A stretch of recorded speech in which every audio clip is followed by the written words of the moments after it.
I lost 3 weeks of my life to the darkness. Waking up in a sterile room in Briar Glen with a leg that wouldn't move and a foggy memory of my mother's tight, anxious smile. I thought the worst part was the car accident that put me there. I was wrong. The crash was just the violence that broke my body. What my mother did next was the silence that broke everything else. The first thing I realized when I woke up was not that I was in a hospital, but that I had lost time. It was a physical sensation, a hollow ache in my chest that had nothing to do with the throbbing in my left leg or the band of fire wrapped around my ribs. It was the feeling of a tape skipping forward, leaving a blank static where days or weeks of my life should have been. I blinked against the harsh fluorescent lights of the ceiling. The air smelled of rubbing alcohol and floor wax, that distinct, aggressive cleanliness that tries to mask the scent of sickness. I tried to sit up, but my body refused the command. My left leg was encased in a heavy cast, elevated on a sling, and my head felt like it had been packed with wet cotton. There was a woman sitting in the plastic chair by the window. Her silhouette was familiar. The nervous tapping of her foot against the linoleum, a rhythm I had known since childhood. "Mom?" I croaked. My voice sounded like gravel grinding together.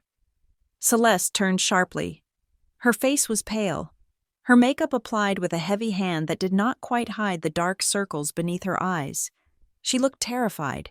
For a second, just a split second, I saw a stranger looking at me, someone calculating the distance to the door. Then the mask slipped back into place. She forced a smile, tight and brittle. "Willow," she breathed. "Thank God. You are awake." She stood up, clutching her purse to her chest like a shield. I tried to piece together the last thing I remembered. Rain on the windshield, the rhythmic thump of wiper blades, the taillights of a sedan in front of me blurring into red streaks, then a roar of metal and glass, and then this room. "How long?" I asked. Celeste hesitated. She looked at her phone, then back at me. 3 weeks, she said. "You have been in and out, mostly out. They moved you to rehab in Briar Glen 4 days ago. 3 weeks. I had lost nearly a month. I tried to do the math in my head, but the numbers swam away from me. Rent, the electric bill, my job. I whispered, "Mom, did you call Marrow and Keene? Did you tell them?" She waved a hand, dismissing the question, but her eyes darted away. "Do not worry about that right now," she said. "Focus on getting better. Everything is handled." Her phone buzzed in her hand. She flinched. She looked at the screen, and her jaw tightened. She brought the phone to her ear, turning her back to me as she walked toward the window. "I cannot talk right now," she whispered into the receiver. "I told you, not yet." There was a pause. I could hear the tinny sound of a voice on the other end, but I could not make out the words. "I know what the paperwork says," Celeste hissed, her voice dropping lower, "but she just woke up. I need time. Stop pushing me." She hung up abruptly. When she turned back to me, the smile was there again, plastering over the panic. "Who was that?" I asked. "Just a bill collector," she said quickly. "Wrong number. You know how they are." I nodded, though the lie sat heavy in the air between us. My mother was many things, but she was a terrible liar. Her tells were obvious. She smoothed her skirt. She checked her watch. She could not look me in the eye. The doctor came in 10 minutes later, a harried man with a clipboard who looked like he had not slept in days. He explained the damage in clinical terms that felt detached from the reality of my pain. Compound fracture of the tibia, 3 broken ribs, a severe concussion. You are lucky. Ms. Russell, he said without looking up from his charts. The police report said the other vehicle hit you at nearly 60 miles per hour. If they had hit the driver's side door instead of the quarter panel, we would not be having this conversation. Other vehicle? I asked. He paused. Yes, the police report mentions a second vehicle, a dark SUV. It fled the scene. Fled? I repeated. Hit and run, he said. The details in the report are thin. No license plate. No clear make or model, just that it was dark and moving fast. A cold shiver went down my spine. It was not just the violence of the crash, it was the malice of it. Someone had smashed into me on a rainy Tuesday night and left me for dead on the side of the road. I felt a creeping fear, irrational but sharp, that I was missing something important. I spent the next 2 days in a haze of physical therapy and pain management. The first time they made me stand, I thought I was going to vomit. The pain in my leg was a jagged bolt of lightning that shot up my spine and exploded behind my eyes. I gritted my teeth and gripped the parallel bars until my knuckles turned white. "You are doing great," the therapist said. Though her tone was automatic, the same encouragement she probably gave to 20 people a day. I returned to my room exhausted, my hospital gown clinging to my sweaty back. I needed my phone. I needed to talk to my boss. I needed to know why I had a knot of dread in my stomach that the painkillers could not dissolve. Celeste had left my bag in the closet. I dug through it, my hands trembling. My phone was dead. I plugged it in and waited for the screen to light up. When it finally booted, the notifications cascaded in. 34 missed calls, 48 texts, 12 voicemails. Most were from Noah, my 19-year-old brother. "Willow, where are you? Mom says you are hurt. Can I come see you? Mom says I'm not allowed to visit yet. Is that true? Please call me." My heart broke. Noah was a good kid, quiet and studious, trying to make his way through community college while working nights at a warehouse. He relied on me, since Dad died 6 years ago. I was the one who kept the wheels on the track. I was the one who made sure the rent was paid and the fridge had food. I scrolled past Noah's texts to the ones from work. HR Director. "Ms. Russell, please contact us immediately regarding your employment status." HR Director. "We have placed you on unpaid medical leave pending review." Unpaid. I dialed the office immediately. The phone rang 4 times before a receptionist picked up. I asked for Diane in HR. "Willow?" Diane's voice was cool, stripped of the usual break room warmth. "We were wondering when you would call." "I was in a coma." "Diane," I said, trying to keep the edge out of my voice, or close enough to it. "I just woke up." "I see," she said. "Well, we have placed you on unpaid leave. Your benefits are currently under review." "Under review?" I asked, my voice rising. "I have worked for Marrow and Keene for 5 years. I have full disability coverage. That is the whole point of working for an insurance broker. There are some complications with the claim forms." Diane said, "We sent the paperwork to your home address. You need to fill them out and return them by the end of the week, or your coverage will be terminated." "Diane, I am in a rehab hospital. I cannot walk. I can barely see straight. Those are the policy guidelines." "Willow," she said, "we need the forms." She hung up. I stared at the phone, the silence of the room closing in on me. I worked in claims. I knew the game. They were stalling. They were looking for a loophole. But why? Celeste came to visit that afternoon. She brought a bag of toiletries, shampoo, conditioner, a new toothbrush. She set them on the nightstand with shaky hands. "I brought your things," she said, not looking at me. "Mom," I said, "I talked to work. They said they sent forms to the house. Did you see them?" She froze. Her back was to me. "I might have," she said. "There is a lot of mail." "Willow, it is a mess. I need those forms." "Mom, if I do not sign them, I lose my insurance. I lose my income. I will look for them," she said. She sat down in the chair, but she did not take off her coat. She looked like she was vibrating with nervous energy. "How is Noah?" I asked. "He is fine," she said quickly.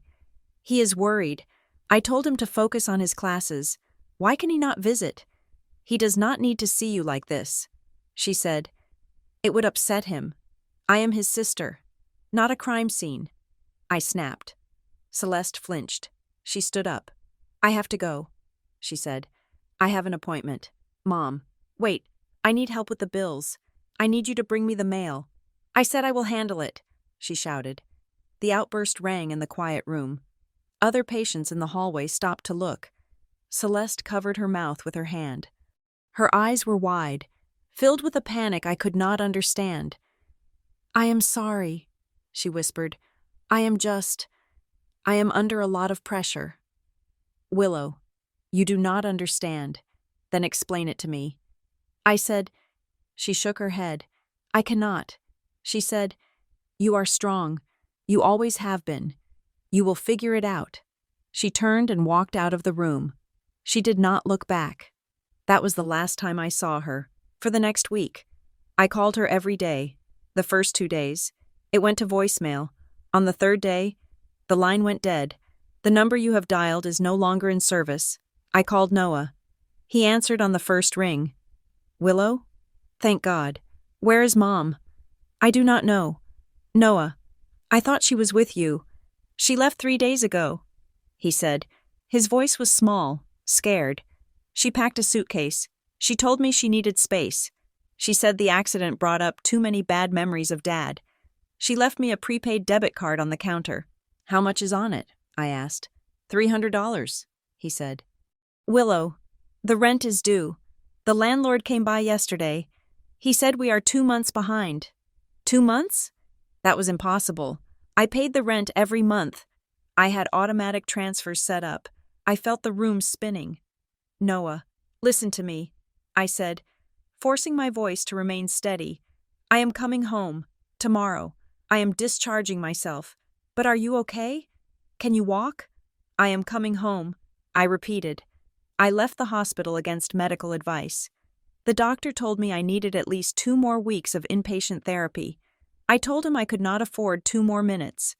I signed the liability waivers with a pen I could barely hold, my hands shaking from the effort. I took a taxi home.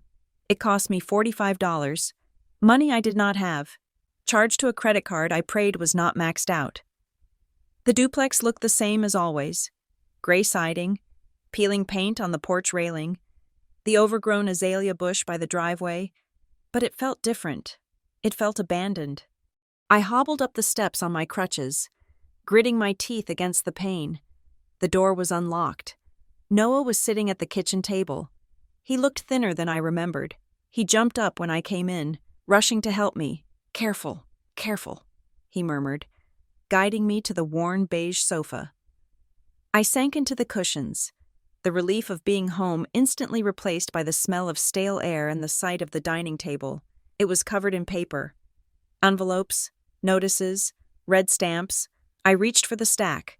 Final notice. Electricity. Past due. Water. Eviction warning. 30 days to vacate. My hands were trembling so hard I dropped the electric bill. How? I had savings. I had a system. "Noah, bring me my laptop," I said. He fetched it from my room. I opened it and logged into my bank account. The balance was 0. I stared at the screen. $0.00. I clicked on the transaction history. There were transfers, large ones, $500 here, $2,000 there, all transferred to an account I did not recognize. The dates went back 6 months. My mother had been draining me dry long before the car hit me. I felt a scream building in my throat, hot and acidic. I swallowed it down. I could not lose it, not in front of Noah. I looked back at the table, under the bills. There was a stack of medical paperwork. I pulled a sheet from the pile. Briar Glen General Hospital. Financial assistance application. It was filled out. My name, my social security number, my employment history, and at the bottom, my signature. But it was not my signature. The W in Willow was too loopy. The R in Russell slanted too far to the right. It was the way my mother wrote my name on birthday cards when I was a child. She had forged my signature. She had applied for a payment plan in my name, agreeing to pay $500 a month for the next 10 years. I looked closer at the documents. Stapled to the back of the hospital form was another sheet. On thick, creamy paper, the Halcyon Family Foundation, charitable care grant. It looked official. It looked generous. But the terms were dense, paragraphs of legal jargon in tiny font. "Noah," I said, "did Mom show you this?" He shook his head. "She did not show me anything. She just said she was taking care of the bills. She said she had a plan. Her plan was to rob us. I thought, her plan was to leave us drowning. I spent the rest of the afternoon making calls. I called the landlord, begging for an extension. I called the electric company, pleading for one more week. I called my friends, people I had known since high school, and asked to borrow $50 here, $100 there. It was the most humiliating day of my life. I was 32 years old. I was a professional, and I was begging for grocery money while my leg throbbed in a cast, and my mother was God knows where. By 6 o'clock, the sun had gone down, and the living room was dark. We had not turned on the lights to save electricity. Noah was in the kitchen, boiling pasta. It was the only food we had left. There was a knock at the door. My stomach dropped. The landlord, or the police, or someone else coming to take something away. I grabbed my crutches and hauled myself up. "Stay there," Noah said. "I will get it." "No," I said. "I will get it." I made my way to the door. I took a deep breath, preparing my apology, preparing to beg. I opened the door. It was not the landlord. Standing on the porch, illuminated by the yellow glow of the street lamp, was a man in a plaid flannel shirt and worn work boots. He had a face like weathered teak and eyes that were sharp and blue. He was holding 2 large grocery bags in his arms. "Grandpa?" I whispered. Everett Russell looked at me. He looked at the cast on my leg. He looked at the dark circles under my eyes. He did not smile, but his expression softened, the lines around his mouth easing. "Hello, Willow," he said. His voice was a low rumble, steady as the earth. He stepped inside, kicking the door shut behind him with his heel. He walked past me to the kitchen and set the bags down on the counter.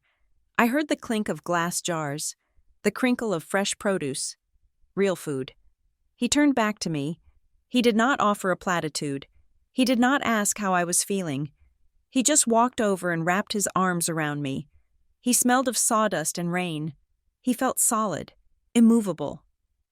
I buried my face in his flannel shirt and broke. The tears came hot and fast, a torrent I could not stop. I sobbed until my chest hurt, until my throat was raw. Everett just held me. He let me cry. He did not say a word until the storm passed. When I finally pulled away, wiping my face with my sleeve, he handed me a handkerchief. "Sit down," he said. I sat back on the sofa. Everett walked to the table. He looked at the mess of bills. He looked at the eviction notice. He did not flinch. He picked up the payment plan with the forged signature. He studied it for a long moment. Then he picked up the creamy sheet of paper, the Halcyon Family Foundation form. The air in the room changed. Everett went still. His eyes narrowed, his jaw set hard, the muscles bunching. It was a look I had never seen on him before. It was not anger, it was recognition. He dropped the paper back onto the table as if it were burning his fingers. "Where did you get this?" he asked. "I found it here." I said, "Mom filled it out." Everett stared at the paper. The name Halcyon seemed to echo in the silence. He turned away from the table. He walked to the window and looked out at the street. He pulled his flip phone from his pocket. "Grandpa?" I asked. "What is it?" He did not answer me. He flipped the phone open and dialed a number. He put the phone to his ear. I strained to hear. The room was silent except for the bubbling of the pasta water in the kitchen. Everett waited. Then he spoke. His voice was cold, stripped of all warmth.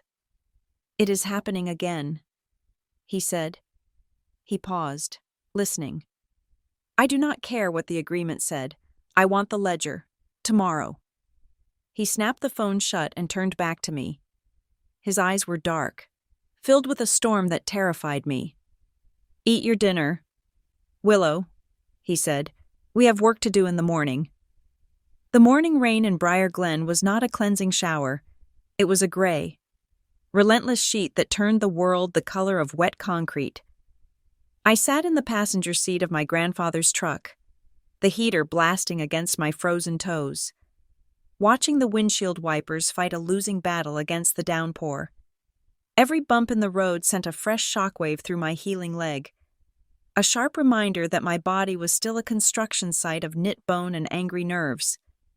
"We are almost there," Everett said. He did not look at me. He drove with both hands on the wheel, his posture upright and rigid. We were parked in front of a brick building that had seen better days.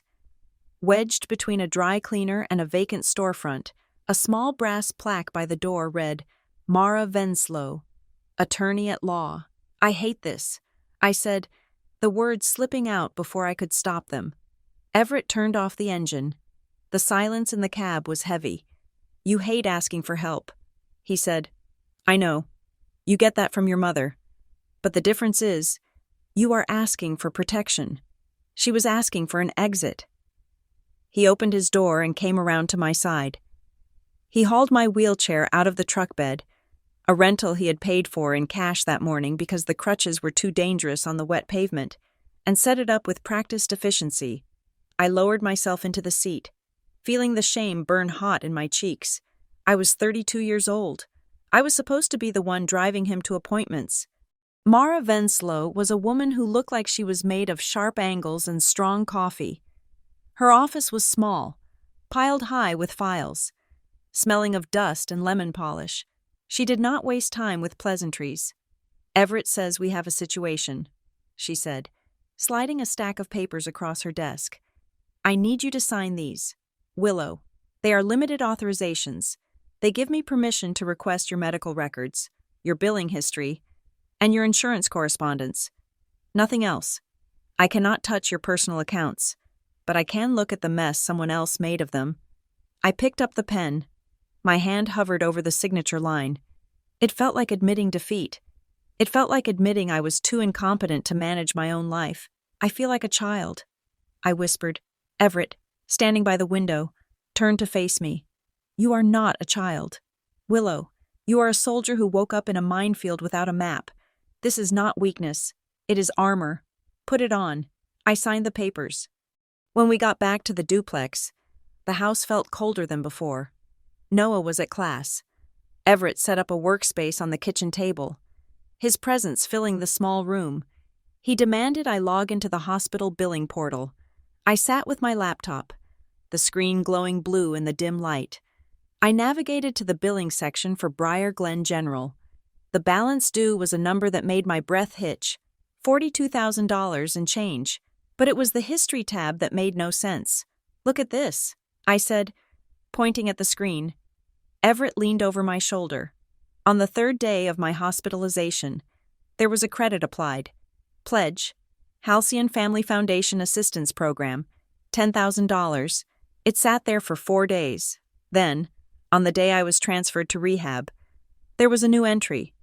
Adjustment, pledge revoked/void. "They promised 10 grand and then took it back?" I asked. "Why?" "Keep scrolling," Everett said. I scrolled down. Patient transfer, Silverbarrow.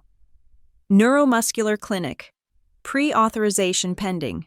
Then, immediately below it, transfer canceled by family request. I froze. "Silverbarrow?" I said. "That is the private clinic in Highland Park. It is the best rehab center in the state.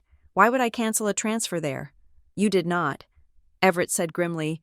"You were in a coma." I felt a sick twisting in my gut. Someone had authorized a move to a top-tier facility, secured funding for it, and then pulled the plug at the last second, dumping me in the standard ward at Briar Glen. That evening, when Noah came home, he looked exhausted. He dumped his backpack on the floor and slumped into a chair. Everett was cooking stew, the smell of beef and onions momentarily chasing away the scent of damp despair. "Noah," I said, keeping my voice casual, "did Mom ever talk about a place called Silverbarrow? Or a group called Halcyon?" Noah rubbed his face. "Halcyon? Yeah, that is the foundation she was working with." "Working with?" I asked. "I thought she was just volunteering." "She went to these dinners," Noah said, staring at the table. Board dinners. She said she was helping organize events for the Candlebridge Housing Collaborative. That is the nonprofit she was always talking about. She said they were building affordable apartments downtown. She said Halcyon was the big money behind it. He looked up at me, his eyes young and scared. She bought a dress for one of those dinners. Willow. It cost $400. I saw the receipt. She hid it in the bottom of the trash can. That was 2 months ago, when we were eating ramen. My hands curled into fists. While I was stressing over the water bill, Celeste was wearing a $400 gown to rub elbows with the local elite.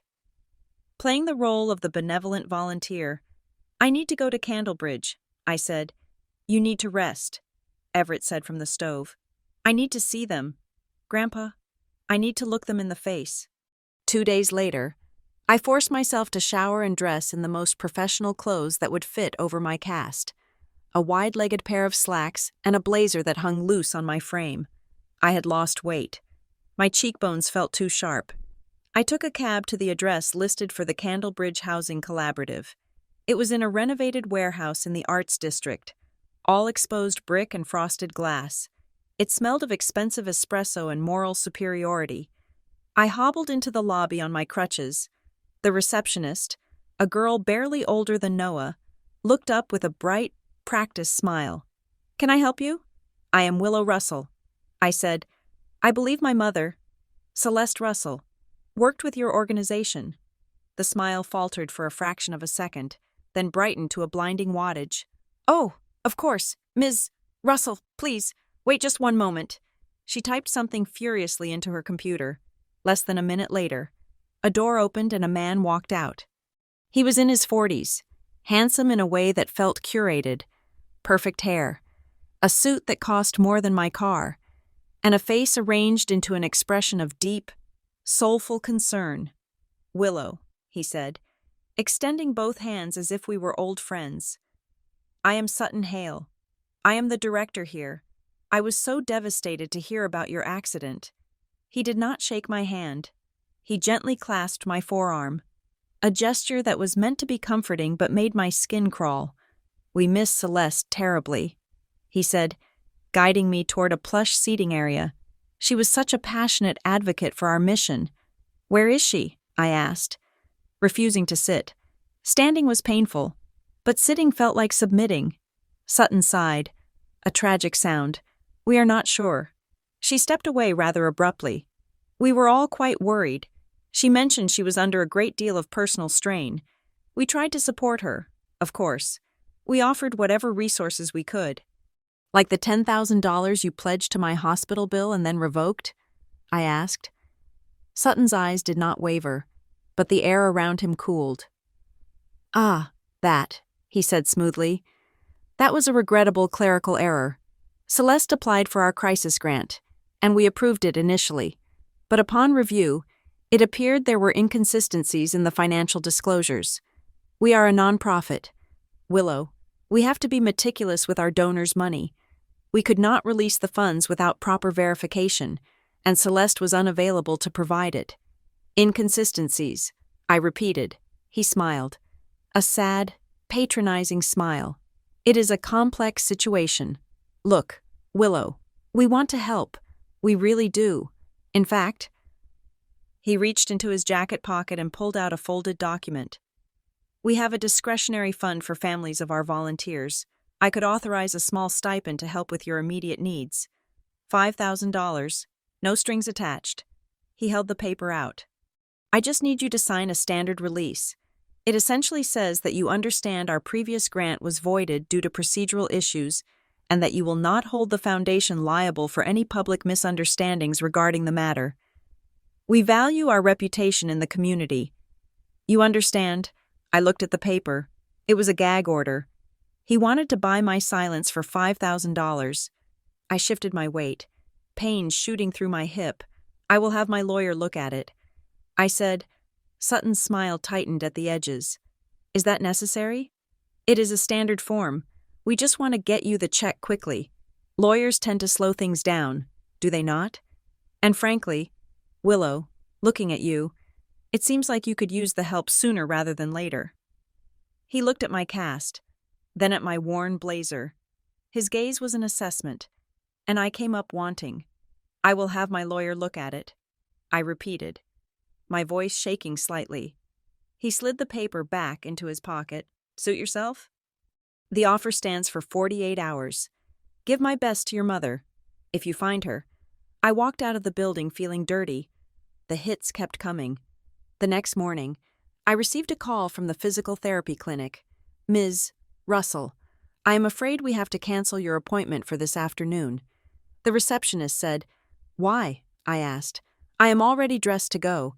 Your insurance has denied further authorization. She said, The note says insufficient documentation of progress. That is impossible. I said, panic rising in my throat. I was there 2 days ago. My range of motion improved by 10 degrees. Doctor, Evans said I was ahead of schedule. I know. Hun, the receptionist said, her voice dropping to a sympathetic whisper. Doctor, Evans is furious. He sent the charts over 3 times, but the adjuster is blocking it. They are claiming the notes are vague. I have never seen them reject a post-trauma case this fast. It is like they are looking for a reason to cut you off. I hung up the phone and stared at the wall. It wasn't just bureaucracy. It felt targeted. Someone was flipping switches in my life, turning off the lights one by one. Everett found me in the kitchen, staring at my dead phone. I told him about the insurance. I told him about Sutton Hale. He sat down across from me. He placed his heavy hands on the table. Willow, you need to know something, he said. I looked up. His face was grave. Your mother. She has always wanted things she could not afford. He said, not just things, status. When your father died, she felt like she lost her place in the world. She wanted it back. I know that. Grandpa, you do not know about the trust, he said. Trust? I laughed. A bitter, sharp sound. We do not have money. Grandpa? What trust? My father, your great-grandfather, was a suspicious man. Everett said, he made his money in land and lumber. He saw how money ruins families. So he locked it up. He created a generation-skipping trust. The principal is untouchable. The interest only pays out for specific things: education, catastrophic health needs, first-time home purchases. He took a breath. Celeste hated it. She spent 20 years trying to find a key to that lock. She wanted the capital. She wanted to invest in real estate, to live big. But the trustees said no. Every time, they said no. He looked at me, his blue eyes piercing. I suspect she finally found a way to trick the lock. Willow, I think she has been using your accident as the key. Before I could process that, the mail arrived. Noah brought it in, tossing a thick envelope onto the table. It was certified. I tore it open. Inside was a formal notice from a company called Northgate Recovery Partners. Outstanding medical lien. Dear Ms. Russell, per your signed agreement dated October 14th, we have commenced negotiations with your insurers regarding the liability settlement. Please be advised that Northgate Recovery Partners holds a priority lien on all settlement proceeds up to 40%. October 14th. I was in the ICU on October 14th. I turned the page. There it was. My signature again. But this time, it was even worse. The W was shaky, trailing off at the end. It looked like the signature of someone who was drugged, or in pain, or dying. But the slant was wrong. It slanted left. I am right-handed. My mother is left-handed. My hands shook so hard the paper rattled. I did not sign this. I said, I have never heard of Northgate Recovery Partners. Everett took the letter. He read it once, then slammed his hand down on the table. They are putting a lien on a settlement that does not exist yet. He growled, they are staking a claim on your pain before you have even healed. We went back to Mara Venslow's office the next day. The rain had not stopped. It felt like the whole world was weeping. Mara read the Northgate letter. She pushed her glasses up her nose. Do not panic, she said. Panic? I said, my voice rising. Mara, someone is negotiating a settlement in my name. They are going to take 40% of money I do not even have. I said, do not panic yet, she corrected. This is sloppy. Look at the date. Look at the signature. If we can prove you were incapacitated on that date, which, given your medical records, is easy, we can invalidate this contract. But we need to be precise. She pulled out a yellow legal pad. I need a timeline. Willow, who had access to your room on October 14th? Who had your bag? Who had your phone? Who was screening your visitors? I closed my eyes, trying to reach back through the fog of morphine and trauma. I remember waking up. I whispered. It was dark. There was a nurse adjusting my IV, and Mom. She was sitting in the chair. She had my purse in her lap. She was going through it. I opened my eyes. She told me she was looking for my insurance card. I said, but she had a folder, a blue folder. She was putting papers into it. Mara wrote Celeste Russell, sole access to personal effects on the pad. Willow. Mara said gently, this Northgate group, they are a lean negotiation service. They essentially front money to patients in exchange for a huge cut of the lawsuit later. If your mother signed this, she might have received an advance, cash. The realization hit me like a physical blow. The prepaid debit card she left for Noah, the $300. Was that it? Was that the price of my future? Or was it more? Had she taken thousands? My phone buzzed in my pocket. I pulled it out. It was Sarah, a friend from the claims department at Marrow and Keene.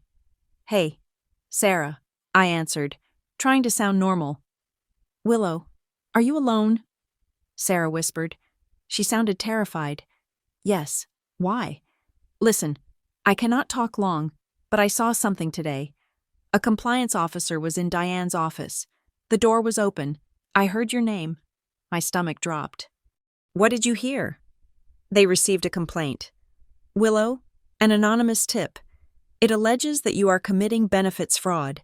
It says you are exaggerating your injuries to stay out of work and claim disability. They are talking about launching a full investigation. They might fire you. Willow, for cause.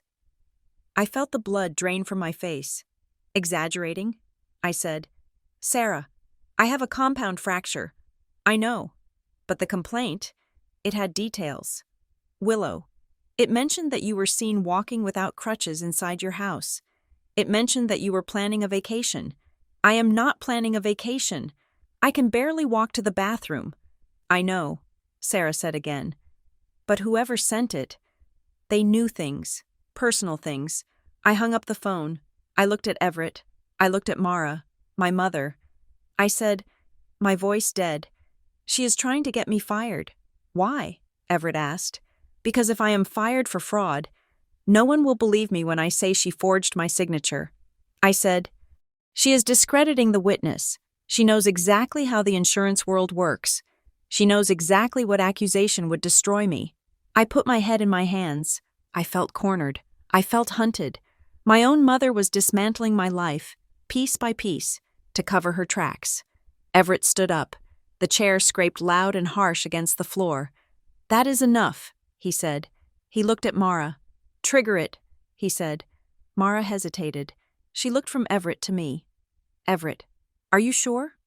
Once we do this, there is no going back. It is the nuclear option. It will freeze everything, the family assets, the trust distributions. It will invite a level of scrutiny that— Do it, Everett barked. He turned to me. His face was hard, but his eyes were filled with a fierce, protective light. We are done playing defense. Willow, what are you doing? I asked. Everett placed a hand on my shoulder. The trust has a dormant clause, he said. It is called the accountability provision. It was written for a scenario where a beneficiary is suspected of acting against the interests of the family. He looked at Mara. Send the demand letter. I want an immediate third-party accounting of all trust-linked assets. I want to know every penny that has flowed from the Russell Family Trust to the Halcyon Foundation, to Candlebridge, and to Breyer Arden Holdings in the last 5 years. And I want to know every transaction connected to Willow's care. But Grandpa, I said, that will expose everything. Exactly, Everett said. Mara began to type. The sound of the keys clacking was sharp and rhythmic, like gunshots. We are forcing them to show their cards, Everett said. If Halcyon has been funneling money through your medical bills, this audit will find it. If your mother has been borrowing against the family land, this audit will find it. He looked out the window at the rain-slicked street. She thought she could hide in the dark. He said softly, "We are about to turn on the lights. If silence had been the weapon my mother used to break me, noise was the weapon Everett used to fight back." 24 hours after Mara Venslow sent the demand letter triggering the accountability clause of the Russell Family Trust, my phone stopped being a dead weight and started screaming. I was sitting at the kitchen table, my leg propped up on a stack of encyclopedias, trying to swallow a piece of dry toast. The first call came at 8 in the morning. "Ms. Russell? This is Brenda from Patient Accounts at Briar Glen General. I am just calling to clarify some recent adjustments to your file." Her voice was high, tight, and breathless. It was the voice of someone who had arrived at work to find a subpoena sitting on their keyboard. "Clarify?" I asked. "You mean the $10,000 you posted and then deleted?" "Well, there seems to be a coding error," Brenda stammered. "We received a directive from the Halcyon liaison regarding a charitable pledge, but then there was a reclassification of funds. Look, we just want to make sure your statement is accurate before the audit proceeds." She was terrified. 10 minutes later, it was a man from Marrow and Keene's HR department. Not Diane, but someone higher up. "Willow, we are reviewing the anonymous complaint regarding your benefits," he said, his tone slick and conciliatory. "We want you to know that we value you. We are hoping to resolve this internally without external legal complications." They were scrambling. Everett's one move had not just opened a door, it had kicked over the entire anthill. Everyone who had touched my file, everyone who had moved money or signed a paper in my name, was suddenly realizing that the Russell family was not just a broke girl and an old man. We were a legal entity with teeth. By noon, I had fielded 6 calls. They all wanted to help. They all wanted to explain. And none of their stories matched. One billing clerk claimed the Halcyon money was withdrawn because I was ineligible. Another claimed it was transferred to a third-party provider. A woman from the insurance company tried to tell me that the Northgate lien was standard procedure, only to hang up when I asked her to read the date on the signature line. Everett sat across from me, drinking black coffee, watching the chaos with grim satisfaction. "They are tripping over their own feet," he said. "They never expected you to look. They thought you would just drown." We met Mara at her office that afternoon. The rain had finally stopped, leaving the sky a bruised purple. Mara looked tired but electric. She had a new stack of papers on her desk. "The hospital is panicking," she said without preamble. "They sent over a partial audit trail this morning. They are trying to bury us in papers so we miss the details. But I found something." She slid a document toward me. It was a log of communications between the hospital billing office and my family. "Look at the dates," Mara said. I ran my finger down the column. October 12. Incoming call from C. Russell. Request for itemized statement. October 13. Incoming call from C. Russell. Authorization for assistance coordination provided. October 14th. Incoming call from C. Russell. Inquiry regarding transfer protocols. She was calling them every day, I whispered. While I was unconscious, she was not just calling, Mara said. She was managing. "Willow, look at the note on October 13th. Authorization for assistance coordination. That is a specific hospital code. It allows a third party, in this case, the Halcyon Foundation, to step in and negotiate bills directly. It effectively removes the patient from the financial loop." "She did this while I was in a coma?" I asked. "She did it so that when you woke up, you would not see the bills," Mara said. "You would not see the money coming in, or the money going out. She created a tunnel, and she stood at both ends. I felt a wave of nausea. It was so calculated. My mother, who could barely remember to pay a parking ticket, had executed a complex financial maneuver while her daughter lay in a hospital bed. "There is more," Mara said. "I need you to go to the hospital. You need to talk to the patient advocate in person. There is a note here about a transfer to a facility called Silverbarrow. The notes are redacted, but it references a direct family refusal. You need to find out what that means." I took a cab to the hospital, leaving Everett at the law office to go through the rest of the documents. The hospital smelled the same. Antiseptic and old flowers. I hated it. My body remembered the trauma of being here, and my leg began to throb in sympathy. I found the patient advocate's office on the 4th floor. The woman behind the desk, a Mrs. Gable, looked like she wanted to be anywhere else when I hobbled in. "Ms. Russell," she said, standing up. "I was not expecting you. I bet," I said, leaning heavily on my crutches. "I want to know about Silverbarrow." Mrs. Gable shifted her weight. She glanced at the door, as if checking for an exit. "That was a while ago." She said, "I have the audit log." I said, "My mother requested a transfer to Silverbarrow Neuromuscular Clinic. It was approved. Funding was secured. And then, on the day of the transfer, it was canceled. Why?" Mrs. Gable sighed. She took off her glasses and rubbed the bridge of her nose. "Your mother was very insistent," she said carefully. "She demanded the transfer initially. She said it was the only place that could help you. We spent 3 days setting it up. It is a very exclusive clinic. Ms. Russell, they do not just take anyone. We had to pull a lot of strings." "And?" I pressed. "And then, the morning you were supposed to go, she came into my office. She was shaking. She said the plan had changed." "What plan?" "She said the funding structure was different than she thought. She said if you went to Silverbarrow, the grant would go directly to the facility." I stared at her. The pieces clicked into place with a sickening sound. She did not want the money to go to the doctors. I said, "She wanted it to go through her." Mrs. Gable did not answer, which was answer enough. If I had gone to Silverbarrow, the insurance or the Halcyon grant would have paid the clinic directly. But if I stayed at Briar Glen, with its messy, fragmented billing system, the money could be routed through assistance programs. It could be filtered. It could be stolen. My mother had kept me in a worse hospital, risking my recovery, because she could not figure out how to embezzle the fees from the good one. I left the hospital shaking with rage. I called Noah from the cab. "Noah," I said, "I need you to go to Mom's room." "What? Why?" "Just do it. Look everywhere. Under the mattress. In the back of the closet. Look for paper. Look for mail she hid." When I got home, Noah was sitting on the floor of our mother's bedroom. The room still smelled like her perfume. Lilac and something musky. It made my stomach turn. He had a shoebox in his lap. He looked pale. "I found this in the bottom of her laundry hamper," he said, "under the dirty towels." He handed me the box. It was stuffed with envelopes, unopened.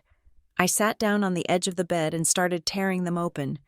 First National Bank, overdraft notice, credit union, final warning before collections, Visa, payment past due. The dates went back 6 months, 8 months, a year. She was drowning. Noah whispered, "Willow, look at the checking account statement." I looked. It was a massacre. Constant withdrawals, fees, and then the deposits. Weird. Sporadic deposits from consulting fees. She did not just leave because of the accident. I said, my voice flat. She was already leaving. The walls were closing in on her long before I got hit. I looked at Noah. My accident was not a tragedy for her. Noah, it was a solution. It was a way to pause the creditors. My daughter is dying. Who collects a debt from a grieving mother? It gave her cover, and it gave her access to the trust. Noah looked like he was going to be sick, but she is our mom. Willow, how could she? I did not have an answer. I only had the evidence of her ruin in my hands. Everett came over that evening. I showed him the box of mail. I told him about Silverbarrow. He sat in the armchair, looking older than I had ever seen him. The fight was taking a toll on him. His hands had a slight tremor that he tried to hide by gripping his knees. "I have to tell you something," he said. He looked at me, then at Noah. "Your mother. She has done this before, not to you, but to the family." I waited. 10 years ago. Everett said, "Celeste set up a company, Briar Arden Holdings. She said it was for real estate investment. She wanted to develop a parcel of land your father left behind. I remember that." I said, "She said the zoning laws killed it. That was a lie." Everett said, "She borrowed against the land. She leveraged it to the hilt. She lost the money in bad investments. High-risk schemes. The trust had to step in to save the land from foreclosure. That is when we put the lock on. We blocked her from ever borrowing against family assets again. He took a deep breath. But there is a clause, a loophole. The trust allows liquidity. It allows the release of principal in cases of medical necessity for a beneficiary. I stared at him. The room felt very small. She needed a medical catastrophe, I whispered, to unlock the money. Everett nodded slowly. She could not just ask for the money. The trustees would say no. But if she could present a bill, a massive, catastrophic medical bill, and say, "My daughter needs this to walk again," the trust would have to release the funds. And then? I asked. And then she would divert it. Everett said, just like she tried to do with Silverbarrow, she would take the check meant for the hospital, funnel it through her shell company, and disappear. My accident was the key to the vault. I needed air. The duplex felt like a coffin. I grabbed my keys. "You cannot drive," Noah said. "I am not driving." I said, "I am taking a cab." "Where are you going?" "To the place where it happened." The intersection of Route 9 and Miller Road was unremarkable in the daylight. Just a stretch of asphalt bordered by a drainage ditch and a gas station. I stood on the shoulder, leaning on my crutches. The skid marks were gone, washed away by the rain. But I could see where my car had gone off the road. The grass was still torn up. There were shards of plastic in the mud. I closed my eyes. I tried to hear the sound of the engine again, the roar, the impact. I walked, hobbled, over to the gas station.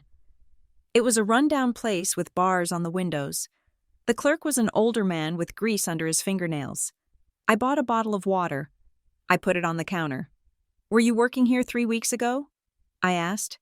"The night of the accident?" He looked at me. He looked at my cast. "Yeah," he said. "I was here." "You the girl?" I nodded. "Nasty business," he said. "I told the cops what I saw. Not that they wrote much of it down." "What did you see?" I asked. "Saw you driving. Saw the other car. Big SUV. Black. Maybe dark blue. It was waiting. You know. Waiting? Parked on the service road," he said, pointing a thumb over his shoulder. "Lights off. Soon as you passed. He gunned it. Came right up on your tail. It was not an accident." I thought, it was a hunt. "Did you see the plate?" I asked. "Nah, mud on it. Or tape. Couldn't tell. But I saw the sticker." "Sticker?" "On the back window. Big white sticker. Looked like a house with a candle in it. Or maybe a torch." My blood ran cold. A house with a candle. I pulled out my phone. I Googled Candlebridge Housing Collaborative. I pulled up their logo. A stylized line drawing of a house with a flame inside. "Is this it?" I asked. Turning the screen to him. "Yeah," he said. "That is the one." I walked out of the gas station, my heart hammering against my ribs. The vehicle that hit me was not random. It belonged to the nonprofit my mother volunteered for, the nonprofit run by Sutton Hale, the nonprofit funded by the Halcyon Foundation. They had run me off the road. They had broken my body to create a medical crisis that my mother could use to unlock a trust fund. I called Mara. "I know where she is," Mara said before I could speak. "What?" "The P I just called. He tracked the corporate credit card used to pay for her rental car." "Where is she?" "Mara? Kingswell Harbor, Maryland," she said. "It is a small coastal town. She is staying in a short-term rental, a cottage on the water." "How is she paying for it?" I asked. "She is not." Mara said the rental was paid for by a corporate account. H.F. Foundation Discretionary, Halcyon. They were keeping her, hiding her. "Willow," Mara said, "do not go there." I hung up. I went home. My leg was screaming in pain. I had pushed it too hard. I collapsed onto the sofa, gritting my teeth. Noah tried to hand me an ice pack. I slapped it away. "Leave me alone!" I shouted. Noah recoiled. He looked hurt. "I am sorry," I gasped, the pain and the guilt mixing into a toxic brew. "I am so sorry. Noah, I am so angry." "I know," Noah said quietly. He picked up the ice pack and set it gently on the table. But do not take it out on me. I am the only one who is still here. I looked at him. He was right. We were the wreckage left behind. I do not want revenge, Noah said. I just want the truth. I want to know why she did it. I want both, I thought, but I said nothing. That night, my phone rang again. It was late. The house was dark. I picked it up. Unknown caller. I answered. Hello? There was silence on the line. Then, a sound like wind, or breathing. Willow? The voice was thin, trembling. It sounded like her, but stripped of all the confidence, all the polish. Mom? I sat up, clutching the phone. Mom, where are you? Please, she whispered. Please do not look for me. Mom, listen to me. I know about Halcyon. I know about the trust. I know about the car. There was a sharp intake of breath on the other end. You do not know anything, she hissed. You have no idea what you are dealing with. If you keep digging, you will regret it. They will destroy you. Willow? They? Who is they? Sutton Hale? Stop saying names, she cried. Her voice cracked. Just stop. Let it go. Take the insurance money and let it go. Mom, you forged my signature. You tried to steal from the trust. I did it to save us. She screamed. I did it because I had no choice. In the background, I heard a voice. A man's voice. Muffled. Angry. Who are you talking to? The man said. Celeste gasped. I have to go, she whispered. Do not come here. Please. The line went dead. I sat in the dark, the dial tone buzzing in my ear. She was not just hiding. She was a prisoner, and I was coming to get her. The legal response to Everett's trust trigger arrived not with a bang, but with a deluge of courier envelopes that piled up on Mara Venslow's desk like snowdrifts. The demand for an accounting had spooked them. Lawyers for the Halcyon Family Foundation and the Candlebridge Housing Collaborative sent letters that were masterpieces of defensive aggression, filled with words like defamatory and harassment, but in their haste to build a wall, they had accidentally left a gate open. Mara called us in on a Tuesday morning. The sky outside was a relentless, bruised gray, matching the mood in the small office.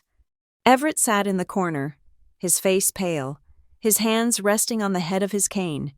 He looked tired, not just sleepy, but deeply, structurally exhausted, as if his bones were becoming too heavy for his skin. Look at this, Mara said, sliding a letter across the desk. This is from Halcyon's general counsel. Read the third paragraph. I picked up the heavy bond paper. While Ms. Russell was not an employee of the foundation, her role as a community liaison granted her discretionary authority within our assistance pipeline. Any allocations made under her direction were subject to internal review, which we are currently conducting. They admit it. I said, looking up, they admit she had authority. Exactly. Mara said, they are trying to distance themselves from her actions, to paint her as a rogue agent, but by admitting she had discretionary authority, they have confirmed that she was acting as an agent of the foundation. That links them to every signature she forged. They just handed us the chain of custody. She pulled another document from a separate folder. And then there is Northgate Recovery Partners. She said, the medical lien company. I said, the ones who claimed 40% of my settlement. I got the court order for their ownership records this morning. Mara said, it is a shell company registered in Delaware, but the principal owner is a man named Darren Vane. I do not know that name. I said, you do not. Mara said, but I did a little digging. Darren Vane is married to a woman named Alara Hale. Hale? I asked. As in Sutton Hale? His sister. Mara said, the owner of the lien company is Sutton Hale's brother-in-law. The room went silent. The air felt charged, electric with the realization of the scope of the trap. It is a closed loop, Everett said, his voice raspy. Halcyon raises the money. Candlebridge creates the community projects. Sutton Hale runs the nonprofit. His brother-in-law runs the debt collection agency that targets the people they are supposed to be helping. And your mother, she was the grease in the gears. They wreck you, I whispered. Then they lend you money to fix the wreck. Then they take your settlement to pay back the loan, and they keep the donations. It was a perfect machine, a machine designed to grind up desperate families and spit out profit, and my mother had fed me into it. The victory in Mara's office was short-lived. By the time I got home, the reality of my own precarious position came crashing back down. My phone buzzed with a reminder. Internal hearing. Marrow and Keene. Tomorrow, 900 hours. I spent the night preparing my defense. I printed out my medical records, the police report, the forged documents. I practiced what I would say. I tried to stand in front of the mirror and look professional, but the cast on my leg and the dark circles under my eyes made me look like exactly what I was, a victim. The hearing was held in a small conference room on the 12th floor of the Marrow and Keene building. I sat on one side of the table. Across from me sat the HR director, a compliance officer, and a lawyer I did not recognize. Ms. Russell, the lawyer began, his voice dry. We are here to discuss the allegations that you have misrepresented the extent of your injuries to secure long-term disability benefits. I did not misrepresent anything. I said, keeping my voice steady, I have a compound fracture. I have nerve damage. I have the medical scans to prove it. We have received information suggesting otherwise. The lawyer said, specifically, that you have been seen engaging in activities inconsistent with your stated limitations. Like what? I demanded. Walking to the mailbox? Going to a lawyer to save my house? Like traveling. The lawyer said, we have reports that you have been seen at various locations around the city. Meeting with individuals unrelated to your medical care. They are tracking me. I realized the anonymous complaint was being fed by someone watching my movements. I am fighting for my financial survival. I said, leaning forward, I am the victim of identity theft. My mother has absconded with funds meant for my care. If I am moving around the city, it is because I am trying to clean up a mess that threatens to leave me homeless. It is not a vacation. The lawyer looked at the compliance officer. They exchanged a glance I could not read. We will take your statement under advisement, the HR director said. But until this investigation is concluded, your status remains unpaid leave. And if we find evidence of fraud, Ms. Russell, we will move for immediate termination and repayment of any benefits already disbursed. I left the building feeling like I had been stripped naked and beaten. I was fighting a war on two fronts, one against the people who broke my body, and one against the people who paid my salary. I was exhausted. My leg throbbed with a deep, sickening ache that the painkillers could not touch. When I got back to the duplex, Noah was there. He was pacing the living room, his phone in his hand. I talked to Rena. He said the moment I walked in, Rena Calder was my mother's oldest friend. They had known each other since high school. Rena was a flighty, anxious woman who drank too much white wine and gossiped like it was an Olympic sport. I had not thought to call her. What did she say? I asked, sinking onto the sofa. She was crying. Noah said, she said Mom called her the night before she left. She said Mom was terrified. Terrified of what? The police? Terrified of Everett. Noah said, I looked at my grandfather. He was in the kitchen, making tea. He did not turn around, but his shoulders stiffened. She told Rena that she had signed something she could not undo. Noah continued, his voice trembling. She said, if Everett finds out, he will destroy us all. He will burn it down. I looked at Everett's back. He stood like a statue. Grandpa? I said. Everett turned slowly. His face was unreadable. She knows me. He said simply, she knows that I do not tolerate thieves, and she knows that the trust is the only thing left of your father's legacy. If she touched it, she knew I would not stop until I found the truth. But she said you would destroy us all. I said, not just her, us. Why would she think you would hurt us? Because she projects her own weakness onto everyone else. Everett said. He walked over and placed a mug of tea in front of me. She thinks survival is a zero-sum game. If she goes down, she assumes everyone near her goes down too. He paused, his hand resting on the table. I saw the tremor then. A fine, rhythmic shaking of his fingers. He pulled his hand away quickly, tucking it into his pocket.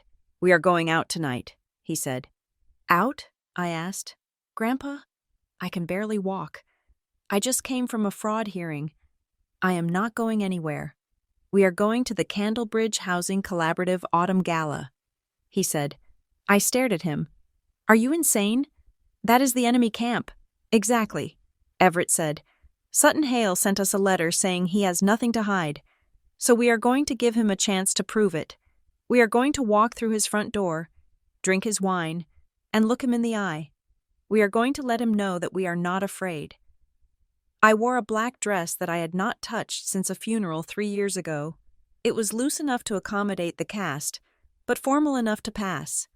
Everett wore a charcoal suit that smelled of cedar and mothballs. It was old, wide-lapelled, but on him, it looked like armor. The gala was held in the grand ballroom of the Briar Glen Hotel. It was a sea of expensive perfume, clinking glass, and forced laughter. A banner hung above the stage, lighting the way home, the Halcyon Foundation. I felt like an imposter. I felt like a prey animal walking into a den of wolves. Everett offered me his arm. His grip was firm, but I could feel the vibration of the tremor in his muscles. Head up, he murmured. You are a Russell. You own the ground you stand on. We moved through the crowd. I saw people I recognized, local politicians, business owners, the kind of people my mother had been desperate to impress. They looked at my cast with polite curiosity, then looked away when they saw the hardness in Everett's eyes. Sutton Hale was holding court near the bar. He was laughing, one hand resting casually on the shoulder of a silver-haired donor. He looked effortless, charming. Then he saw us. His smile did not drop, but it froze. It became a mask. He excused himself from the donor and glided toward us. "Willow!" he exclaimed. "And Mr. Russell. What an unexpected pleasure. I did not see your names on the guest list. We bought tickets at the door." Everett said. His voice was gravel. "Charity is open to everyone, is it not?" Of course, Sutton said. "Though, Willow, given your condition, and the legal correspondence we received this week, I am surprised you felt up to it. I am feeling much better." "Sutton, I lied, and I wanted to see the good work you're doing. My mother spoke so highly of it." Sutton's eyes flickered. "Yes. Well, we are just trying to help the community." I watched him as he spoke. I watched his eyes dart around the room. He was signaling someone. 2 large men in dark suits near the exit shifted their stance. He is scared. I thought, he is terrified of a scene. "Enjoy the evening," Sutton said. Stepping back, "I have to attend to our major donors." He slipped away. We circulated. I listened to the conversations around me. It was all surface, tax write-offs, urban revitalization, community optics. No one was talking about the people they helped. They were talking about the benefits of helping. I needed to sit down. My leg was on fire. I found a chair near a pillar. Out of the main flow of traffic, Everett went to get us water. "Ms. Russell?" I looked up. A man was standing there. He was in his 50s, wearing a tuxedo that fit a little too well. He had a glass of scotch in his hand and a smile that did not reach his eyes. "I am Dr. Lyle Kerrigan," he said. The name meant nothing to me. "Do I know you?" I asked. "Not formally," he said, "but I have reviewed your case file. I consult for the Silverbarrow Network." My heart skipped a beat. "You reviewed my file?" I asked. "Why? I never went to Silverbarrow." He took a sip of his drink. "We see all the prospective admissions," he said. "Yours was fascinating. The neuromuscular damage was quite specific. We were all set to receive you. It was a shame the funding fell through." "The funding did not fall through," I said sharply. "It was withdrawn." "Doctor," Kerrigan shrugged. "Semantics. The point is, the resource allocation shifted. It happens. Usually when the sponsor decides the patient is more valuable in a different setting." "What does that mean?" I asked. "More valuable in a different setting?" He looked at me, his gaze dropping to my cast. "Rehab is expensive, Willow. Sometimes, the debt is worth more than the recovery. A patient in long-term distress generates a lot of paperwork, A lot of billable hours, a lot of leverage. He smiled again. You have a very interesting mother. By the way, very resourceful. He turned and walked away, disappearing into the crowd. I sat there, frozen. The debt is worth more than the recovery. They did not just want to steal the trust money. They wanted me to stay hurt. They wanted me to stay broken because a broken patient is a continuous revenue stream. A broken patient justifies liens and loans and grants that can be skimmed. Everett returned with the water. He took one look at my face and set the glass down. What happened? He asked. We need to leave. I said, now. We left the hotel. The cold night air hit me like a slap. Everett walked me to the truck. As he reached for the door handle, he stumbled. It was not a trip. It was a collapse. His knees just gave way. Grandpa! I screamed. I grabbed his arm. But I had no leverage. He slid down the side of the truck to the pavement. Grandpa! He was breathing hard. His face was gray. His hands were shaking violently now. I am okay, he gasped. I am okay. Just dizzy. I fumbled for my phone to call 911. No, he barked. He grabbed my wrist. No ambulance. It will pass. Help me up. Grandpa, you collapsed. Help me up. Willow. I gritted my teeth and planted my good foot. I hauled him up. He was heavy. Dead weight for a second before he found his feet. He leaned against the truck, panting. What is wrong? I asked. Tears stinging my eyes. You have been hiding this. It is nothing, he said. Just age and stress. It is not nothing. He looked at me. His eyes were clear, even though his body was failing. I am not dying tonight. Willow, he said, and I am not quitting. I will not let you carry this alone. Not while I am still here. He refused to let me drive. He drove us home in silence, his hands white-knuckled on the wheel. The next morning, Mara called. Her voice was grave. I have the accounting from the trust, she said, and I found the surprising detail, the thing that did not make sense. We were back in her office within the hour. Everett looked better, but he was moving slower. I watched him like a hawk. Tell us, Everett said. Mara placed a document on the desk. It was a legal filing. Celeste did not just forge signatures for loans. Mara said, she filed a claim against your own insurance policy. A structured settlement claim. What does that mean? I asked. It means she negotiated a payout based on a liability agreement. Mara said. She paused, looking at me with pity. Willow. She filed a document stating that you accepted 70% liability for the accident. She claimed you were distracted, that you drifted into the other lane. I felt the blood drain from my head. She said it was my fault, I whispered. She had to. Mara said, to get the quick payout. If it was the other driver's fault, the insurance company would fight it. They would investigate. They would demand witness statements. It would take years.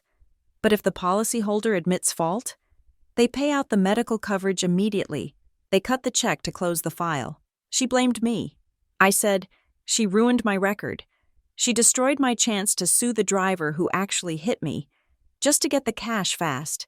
She sold your innocence for a quick settlement, Everett said. His voice was low and terrifying. And there is one more thing, Mara said. She pulled out a copy of the police report, the supplemental report.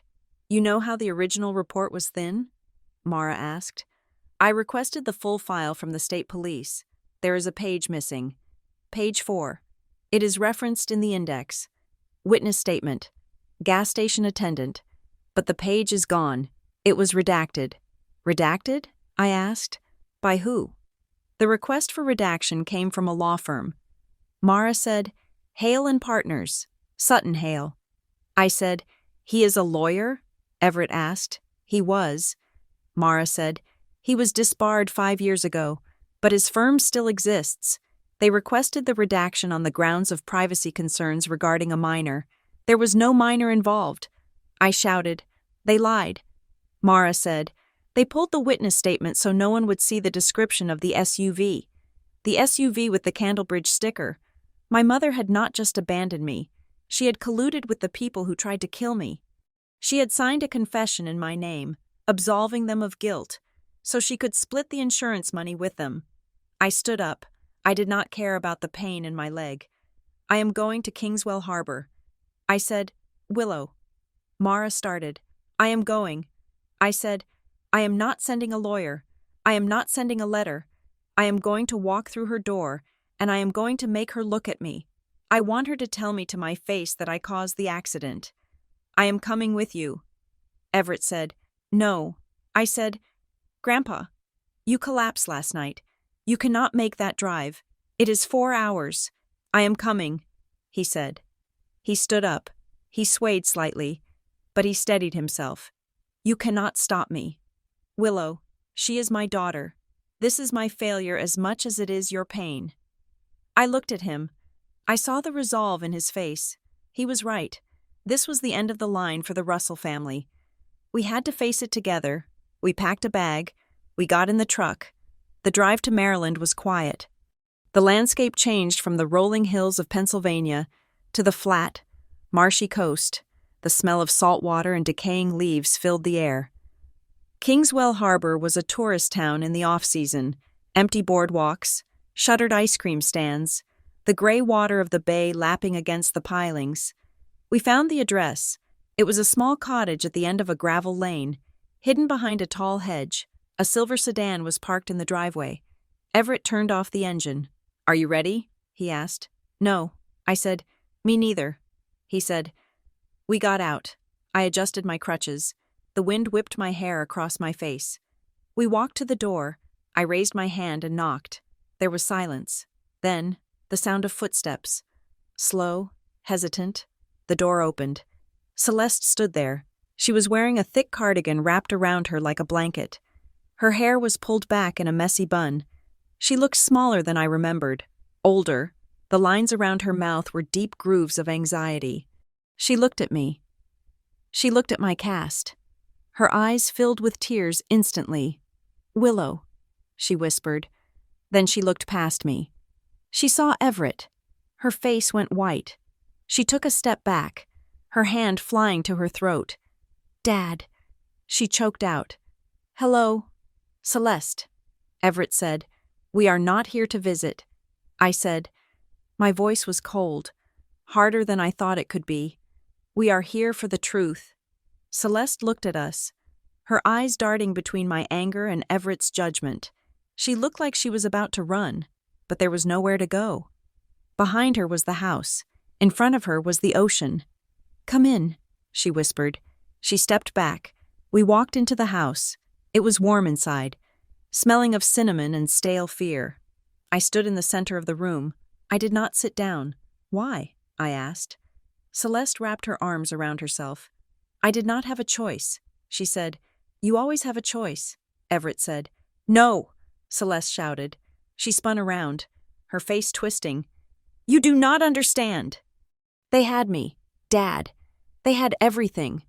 Who? I asked. Sutton, she said. And the others? I owed them money. A lot of money. I borrowed from the wrong people to try to fix the land deal. They were going to hurt Noah. They told me they would hurt Noah. So you let them hurt me instead? I asked. No, she cried. It was not supposed to happen like that. The accident. It was just supposed to be a fender bender. Just enough to trigger the insurance. Just enough to get the medical necessity clause. I felt the room spin. You knew. I whispered. You knew the crash was going to happen. Celeste covered her mouth. She sobbed. A wretched, ugly sound. They called me. She wept. Sutton called me. He said, It is done. I did not know you were going to get hurt that bad. I thought it would just be a broken arm. I thought you would be okay. You set me up. I said, You let them run me off the road. I had to, she screamed. They were going to kill Noah. Everett stepped forward. He raised his cane and slammed it down on the floor. The sound was like a gunshot. Enough, he roared. Celeste flinched, shrinking back against the wall. You traded one child for the other, Everett said. His voice was shaking with rage and grief. You sold your daughter's legs to save your son's future. That is not a mother. That is a monster. I sat down on the sofa because my legs would no longer hold me. I looked at the woman who had given birth to me. She was a stranger. She was a terrified but selfish stranger who had broken me to save herself. And then, I realized the most terrifying thing of all. If she knew about the crash, if she was part of the plan, then she was not just a witness. She was a co-conspirator, and the people she was working with knew that we were here. I looked out the window. The sun was setting, casting long shadows across the lawn. "Mom," I said, "does Sutton know you are here?" Celeste wiped her eyes. She nodded. "He pays for the house," she said. "He checks in every day." My phone buzzed. Unknown number. I picked it up. "Get out of the house. Willow." It was Noah's voice, but he was not calling from his phone. "Noah?" I said. "Run," he whispered. Then the line went dead. I looked at Everett. "We have to go," I said. But before we could move, headlights swept across the front window. A car was coming down the gravel lane, a large, dark SUV. It was happening again. The headlights of the SUV swept through the living room, illuminating the dust motes dancing in the stale air and casting Celeste's terrified shadow against the back wall. She scrambled away from the window, dropping to her knees behind a faded floral armchair, her hands pressed over her mouth to stifle a sob. Everett did not move. He stood in the center of the room, his cane planted on the floorboards like a stake in the ground, watching the vehicle slow down at the end of the driveway. "He knows." Celeste whimpered. Her voice was a thin, fractured sound. "Sutton knows I'm talking to you." I moved to the window, peering through the gap in the curtains. The SUV idled for a long moment, the engine purring with a low, menacing rumble. I saw the silhouette of a driver, the glow of a cigarette tip, and then, slowly, the vehicle began to reverse. It backed out of the gravel lane and turned onto the main road, its taillights fading into the darkness. It was just a patrol, I said, letting out a breath I did not know I was holding. A security check. Celeste did not stand up. She stayed curled on the floor, rocking slightly. In the harsh light of the kitchen bulb, she looked devastatingly older than the woman I remembered. Her hair, usually dyed a rich chestnut, was showing inches of gray at the roots. Her skin hung loose on her frame, and she wore a shapeless cardigan that swallowed her whole. She looked like a woman who had been waiting for the floor to collapse for a very long time. "Get up, Celeste," Everett said. His voice was not loud, but it carried the weight of a judge passing sentence. She pulled herself up using the arm of the chair, refusing to meet his eyes. She looked at me instead, her gaze darting to my cast, then away again. "I did not abandon you, Willow," she whispered. "You have to believe me. I ran out of choices." "Choices?" I repeated, the word tasting like ash in my mouth. "You left me in a hospital bed with $40,000 in debt and a forged signature. That is not a lack of choices. Mom, that is a crime. They were going to ruin Noah," she cried out, the hysteria bubbling up again. "You do not understand the leverage they had. Halcyon, they are not just a charity. They own everything. I had personal debts. Willow, bad debts. I tried to cover them, but the interest kept growing. Sutton found out. He offered to make it go away if I helped them with some paperwork." "What kind of paperwork?" I asked. She walked to the kitchenette and poured herself a glass of water with trembling hands. "Reclassification," she said. "It started small. We would take donations meant for the housing projects, for Candlebridge, and route them through a temporary holding account. Then we would reclassify them as medical assistance grants for specific patients in their network. Money laundering," Everett said. Celeste flinched. "They called it aggressive allocation," she said weakly. "But then they needed patient names, real names. They needed people with actual injuries to justify the movement of funds. If I found them a candidate, someone hurt, someone vulnerable, they would wipe $1,000 off my debt." I stared at her.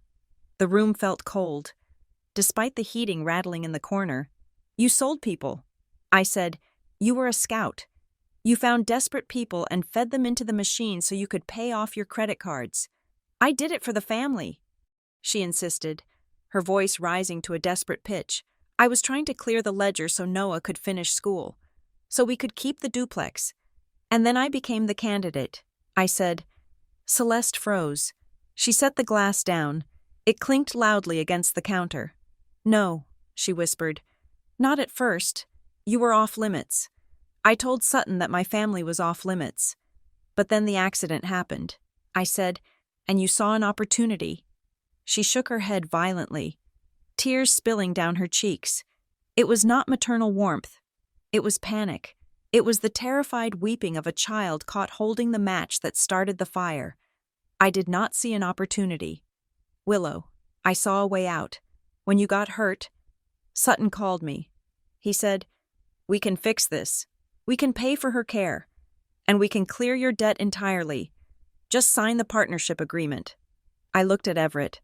He was watching her with a stillness that was more terrifying than anger. "Tell her the rest." "Celeste," he said. "What?" she asked, wiping her nose with her sleeve. "Tell her about the phone call." Everett said. Celeste went pale. She looked at the door, as if calculating the distance to freedom. "I do not know what you mean." She stammered. "I have the call logs." Everett lied. I knew he was lying. We only had the billing audits. But his voice was so convinced, so absolute, that Celeste crumbled. She sank onto one of the kitchen stools. She buried her face in her hands. The night of the accident. She mumbled into her palms. "Speak up," I said. She dropped her hands. Her eyes were red and hollow. "The night of the accident," she said. Her voice dead. I was at home. Noah was studying. My phone rang. It was Sutton. "And?" he said. "The crash happened." I frowned. "So?" "He was telling you I was hurt." "No," Celeste said. She looked at me, and for the first time, there was real horror in her eyes. "Willow. He called me at 8:15. I felt a chill crawl up my spine. "The police report says the crash happened at 8:20. I said. Celeste nodded slowly. "He knew before it happened," she whispered. "Or he knew it was about to happen. He called me to tell me the asset was secured before you were even off the road." I leaned back against the wall, taking the weight off my throbbing leg. My head was spinning. "They planned it," I said, "or they were watching me, waiting for the moment to strike. And when they called you, when they told you that your daughter had been sacrificed, what did you do?" "I was scared," she wailed. "I was so scared.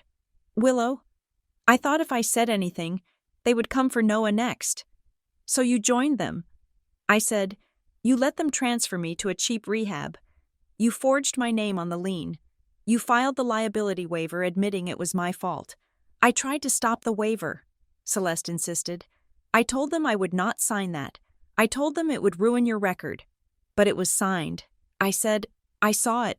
It was not me," she said. "Then who was it?" Celeste looked down at her hands. She began to pick at a loose thread on her cardigan. "Sutton has a specialist," she said softly. "A woman who handles compliance. They needed your signature to match perfectly. They asked me for samples." "Samples?" "Old birthday cards," she whispered. "Notes you left on the fridge." I gave them a box of your old things. They practiced. Willow. They practiced until they could write your name better than you can. I looked at her, this small, trembling woman who had raised me, and I felt something inside me break. It was not the bone. That had already snapped. It was the tether, the invisible cord that connects a child to a parent. The instinct that says this person will protect me. Severed with a quiet. Final snap. I did not feel rage anymore. I felt disgusted, and I felt a profound, aching grief for the mother I had wanted her to be. The mother who would have burned down the world to save me. That mother did not exist. There was only Celeste, huddled in a rented cottage, paid for by the people who had hunted her daughter. Everett stepped forward. He walked until he was standing directly in front of her. He did not yell. He did not raise his cane. "Get your things," he said. Celeste looked up.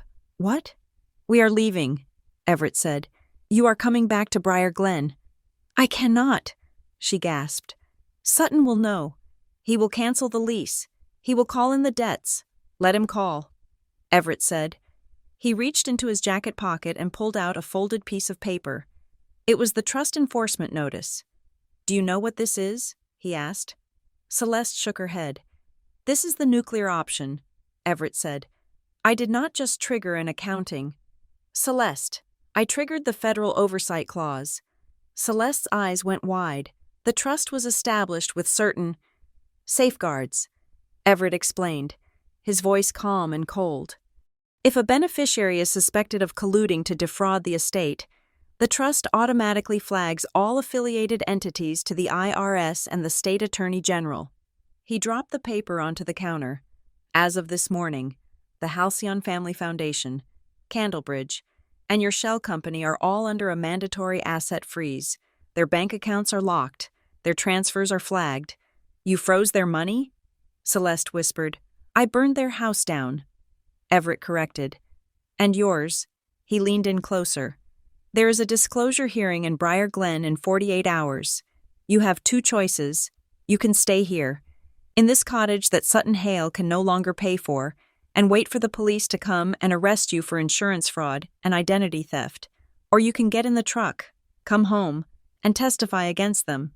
Celeste stared at him. She looked at the paper. She looked at the dark window where the SUV had been. "If I testify," she started. "If you testify," Everett said, "we can argue duress. We can argue that you were coerced. It might keep you out of prison. It might save Noah from watching his mother go to jail." He turned his back on her.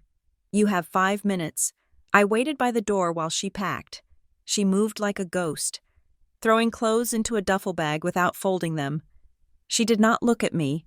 She did not ask about my leg. She was entirely consumed by her own survival. When she came to the door, she had her bag in one hand and her phone in the other." "Turn it off," I said. She hesitated. "Turn it off.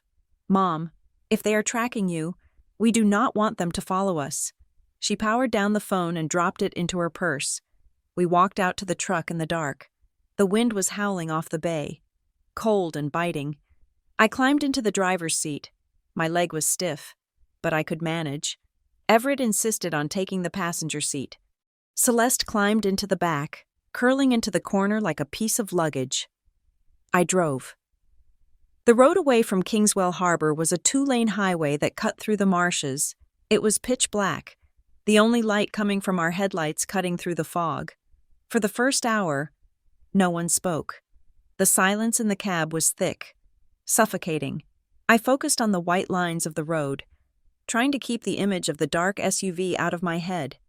"Willow," Everett said. I glanced at him. In the green glow of the dashboard lights, he looked terrible. His skin was the color of old parchment. Sweat beaded on his forehead. "Are you okay?" I asked. "I am fine," he said. "Just tired. Keep your eyes on the road." I drove on. Rain began to spatter against the windshield. From the back seat, Celeste spoke. Her voice was small. "I am sorry," she said. I did not answer. "I mean it." She said, "I never wanted you to get hurt. You made a deal with the devil." "Mom," I said, keeping my eyes forward. "And when he came to collect, you pointed at me." I gripped the steering wheel until my knuckles turned white. We were crossing the state line back into Pennsylvania when it happened. Everett let out a soft sound, like a sigh that caught in his throat. "Grandpa?" I asked. He did not answer. His head lolled forward, his chin hitting his chest. "Grandpa!" I shouted. I reached over and shook his shoulder. He was dead weight. His body slumped toward the door. Panic, cold and sharp, flooded my veins. "Mom! Help him!" I screamed. Celeste scrambled forward from the back seat, reaching between the bucket seats to grab his arm. "Dad! Dad!" she shrieked. I slammed on the brakes, pulling the truck onto the gravel shoulder. The tires crunched loudly as we skidded to a halt. I threw the truck into park and fumbled for the dome light. Everett was unconscious. His breathing was shallow, ragged. His face was slack on one side. "It is a stroke," Celeste cried, her hands fluttering uselessly over his chest. "Oh my God. Willow, he is having a stroke. Call 911, I yelled. I grabbed my phone, my fingers shaking so hard I dropped it twice before I could dial. 911, what is your emergency? My grandfather. I gasped. We are on Route 30, just past the state line. He is unconscious. He is not responding. I think it is a stroke. Is he breathing? Ma'am? Yes, but it is bad. Please hurry. I hung up and leaned over him. Grandpa, I pleaded. Everett, wake up. Please, wake up. I grabbed his hand. It was cold. This man, who had been the only solid thing in my life for the last month, the man who had stood up to lawyers and liars and thieves, looked suddenly fragile, mortal. He had pushed himself too hard. He had used the last of his strength to trigger the trust, to drive to Maryland, to save me from the wreckage my mother had made. And now, his body was sending the bill. The irony crushed me. The person protecting me was now the one I might lose. I looked at Celeste. She was weeping, holding his other hand. This is your fault. I wanted to scream at her. If you had just been a mother, he would be at home in his chair. He would be safe, but I did not say it. There was no room for words. The sirens appeared in the distance, growing louder, red and blue lights cutting through the rain. They took him. The paramedics worked fast, their voices clipped and professional. They loaded him onto the stretcher. I tried to climb into the back of the ambulance, but my leg gave out. Ma'am, you cannot ride in the back with that injury, the paramedic said. You need to follow us. Can someone else drive? I looked at Celeste. Drive the truck, I said. She looked at me, terrified. I cannot, she stammered. I am shaking too much. Drive the truck, I screamed at her. Do one thing. Do one useful thing. She flinched as if I had hit her. She climbed into the driver's seat. I pulled myself into the passenger side, the seat still warm from Everett's body. Follow them, I said. We followed the ambulance to Briar Glen General, the same hospital where I had woken up weeks ago. The drive was a blur of red lights and rain. When we arrived, they wheeled him straight into the trauma unit. We were left in the waiting room. The same beige walls, the same smell of floor wax. I sat in a plastic chair, my folder of evidence clutched to my chest. Inside that folder were the printed emails, the audit trails, the proof that Sutton Hale and Halcyon were running a criminal enterprise, and sitting next to me was the star witness. Celeste sat with her head in her hands, looking at the floor. She could still run. I thought, if Everett dies, she could run. She could disappear before the hearing. I looked at the clock on the wall. It was 3 a.m. The hearing was in 30 hours. If Everett did not wake up, I would have to walk into that courtroom alone. I would have to face Sutton Hale, and his high-priced lawyers, and the entire corrupt machine, with nothing but a folder of papers and a mother who might fold under the pressure. I closed my eyes and prayed, not for justice, not for revenge. I prayed for the old man in the next room to open his eyes, because without him, I wasn't sure I knew how to win. A doctor came out an hour later. He looked grim. Family of Everett Russell? We stood up. He is stable. The doctor said, but it was a significant event, a transient ischemic attack, followed by a minor stroke. We have managed the swelling, but he is very weak. He needs absolute rest. No stress, no excitement. Can he talk? I asked. He is drifting, the doctor said. He is asking for the ledger. I let out a sob that was half a laugh. Can we see him? Briefly. We walked into the room. Everett looked small in the hospital bed, wires and tubes tethering him to the machines. His eyes were half open. He saw me. He tried to lift his hand, but it fell back onto the sheet. Willow, he rasped. His speech was slurred, thick. I am here, Grandpa. The hearing, he whispered. I will handle it, I said, taking his hand. You just rest. No, he said. He fought to focus his eyes. Not alone. The clause. Use the clause. I know, I said. The federal oversight. I know. He looked past me at Celeste. She was standing in the doorway, afraid to enter. "Celeste," he said. She stepped forward, tears streaming down her face. "I am here. Dad." "Fix it," Everett whispered. Then his eyes closed, and the monitor beeped a steady, rhythmic cadence. He was asleep.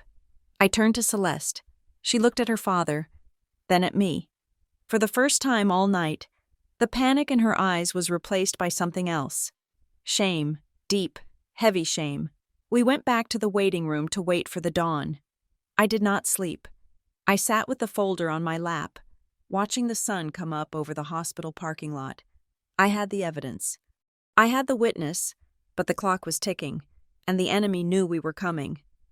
My phone buzzed. A text message. Unknown number. I opened it. It was a photo. It was a picture of the truck parked in the hospital lot. Taken from across the street. Taken right now. "We see you." The text read. I looked out the window. A black sedan was parked at the edge of the lot. Its windows tinted dark. I showed the phone to Celeste. "They are here," I said. She went pale. "What do we do?" she asked. I looked at the truck. I looked at the hospital entrance where my grandfather lay. I looked at the folder in my lap. "We stop hiding," I said. I stood up and grabbed my crutches. "Where are you going?" Celeste asked. "To the police," I said. "Mara is meeting us there. We are going to file the evidence before the hearing starts. We are going to put it on the record before they can get to us." "But they are outside," Celeste cried. "Let them watch," I said. I walked toward the automatic doors. "Are you coming?" I asked without looking back. I heard a hesitation, a shuffle of feet, and then the sound of her following me. We walked out into the morning light, into the sights of the people who wanted to destroy us, and we did not run. The Briar Glen County Courthouse smelled of lemon polish and old misery. It was a smell I had never noticed before. But now, sitting at the plaintiff's table with my leg propped up on a padded stool, it felt like the only thing I could smell. The air was thick with it, choking out the scent of the rain that was still falling outside. The disclosure hearing was technically a civil procedure, a motion to compel records based on the trust's triggering clause, but it felt like a murder trial. The murder of my life, the murder of my family's name. On the other side of the aisle, the tables were crowded. The Halcyon Family Foundation had sent 3 lawyers in charcoal suits. The Candlebridge Housing Collaborative had sent 2. And sitting slightly apart from them, looking bored and irritated, was the counsel for Northgate Recovery Partners. Sutton Hale was there, sitting behind his legal team. He looked impeccable, as always. His hair was perfectly coiffed, his tie a tasteful shade of burgundy. He did not look at me. He spent the morning typing on a sleek tablet, occasionally leaning forward to whisper something to his lead attorney. My team was smaller. It was just me, Mara Venslow, and an empty chair where Everett should have been. "All rise," the bailiff called out. Judge Althea Vance swept into the room. She was a woman in her 60s with a face that looked like it had been carved out of granite. She did not smile. She sat down, adjusted her glasses, and looked at the mountain of motions filed on her bench.